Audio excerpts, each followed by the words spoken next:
সর্বশেষ গুরুত্বপূর্ণ একটা আলোচনা, যেটা না শুনে কেউ উঠবেন না, সেটা হলো সাপ। বলেন কি সাপে জ্বালাইতেছে না দেশ? হ্যাঁ, এটা একটু শোনেন। কি বলেন তো? সাপ নাম কি?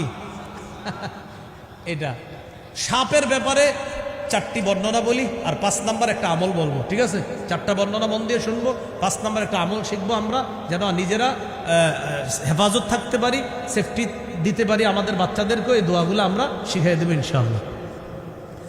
আবু দাউদের বর্ণনা 5248 নম্বর হাদিস। এই হাদিসের মধ্যে আসছে عن أبي هريرة رضي الله تعالى عنه قال قال رسول الله صلى الله عليه وسلم ما سالمناهن منذ حاربناهن। রাসূলুল্লাহ সাল্লাল্লাহু আলাইহি সাল্লাম বলেন, যেদিন থেকে সাপের সাথে যুদ্ধ ঘোষণা করেছি, নবীজি বলেন, সেদিন থেকে এখন পর্যন্ত সাপের সাথে আমরা সন্ধি চুক্তি করি নাই। সাপের সাথে যেদিন থেকে আমাদের যুদ্ধ, এখনো পর্যন্ত তাদের সাথে শান্তি চুক্তি করি নাই, সন্ধি চুক্তি করি নাই। অতএব এটারে পাইলেই মারবা। মান তারাকা শাইআন মিনহুন্না খিফাতা, কেউ যদি কোনো সাপ দেখার পরেও ভয়ে এটারে ছেড়ে দেয়, ফালাইসা মিন্না, নবী বলেন সে আমাদের উম্মতের অন্তর্ভুক্ত না। যেদিন থেকে, মানে এটা ধমক দিছে নবীজি, এটা দেখার পর যদি কেউ ভয়ে এটারে ছেড়ে দেয়, সে আমার দলভুক্ত না, আমার উম্মতের দল। এটা ধমক দিল, তুমি এটা আমার আরেক উম্মতকে যে এই সাপ জ্বালাবে, তুমি ছেড়ে দিলা কেন? এটা তুমি হত্যা করার চেষ্টা করো। তো নবীজি কি বললেন? যে যেদিন থেকে সাপের সাথে যুদ্ধ ঘোষণা, ওদিন থেকে এখন পর্যন্ত আমরা শান্তি চুক্তি করি নাই সাপের সাথে। তো শান্তি চুক্তি যেহেতু হয় নাই, এটারে দেখলে পারতে হবে।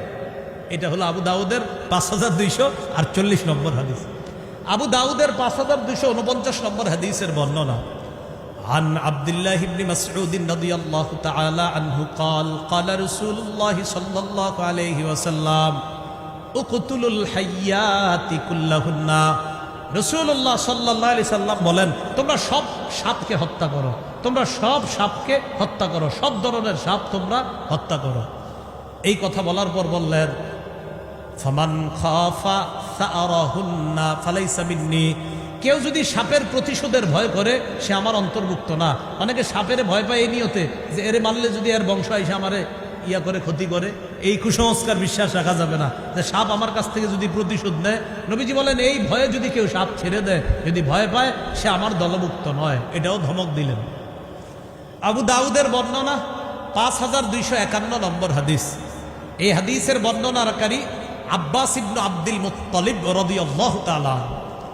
আনিল আব্বাস ইবনে আব্দুল মুত্তালিব রাদিয়াল্লাহু তাআলা আনহু قال قال لرسول الله صلى الله عليه وسلم إنا نريد أن نكنس زمزم وإن فيها من هذه الجنات يعني الحيات الصغار।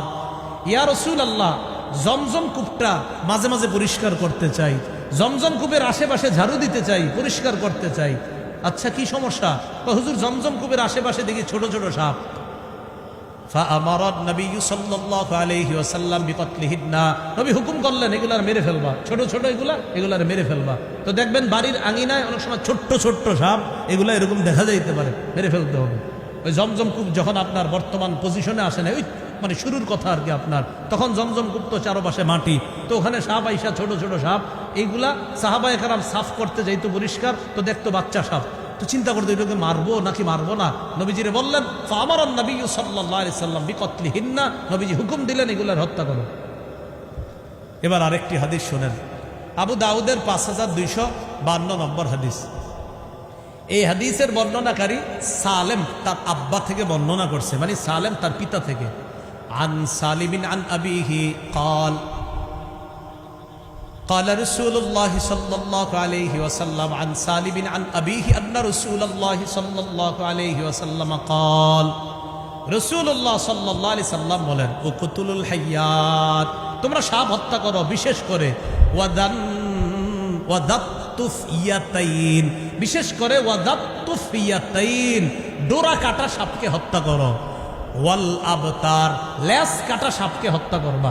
তোমরা সাপ হত্যা করো, বিশেষ করে ওয়াজাতুফিয়াতাইন, ডোরা কাটা সাপ হত্যা করবা। ওয়াল আবতার, লেস কাটা সাপ হত্যা করবা। কেন?